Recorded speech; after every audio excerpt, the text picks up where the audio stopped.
So yeah, Deepak, you're absolutely right in terms of that statement, and that there's barely any piece of proprietary system that can be created today without some sort of open source, you know, code sort of sneaking in there. And that is true of, let's say, a lot of ASP.NET NuGet packages that we install when we're writing code, because there are dependencies that we need to rely on.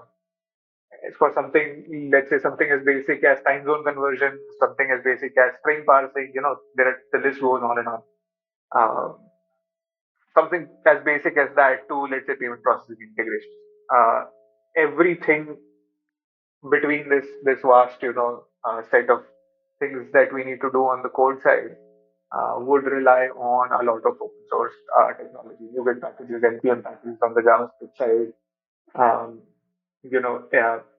plugins and extensions on the databases. A large amount of that code is not written by, you know, teams in-house anymore. So it's essentially impossible for you to create a system today that does not rely on open source foundations. That's one. The other bit that's eye-opening is that the companies that were considered to be, let's say, highly proprietary and highly traditional, and people like my companies like Microsoft today have the highest contributions in terms of pull requests, in terms of code being pushed into their repositories by third parties, right? Even more than companies that were considered traditionally highly collaborative, highly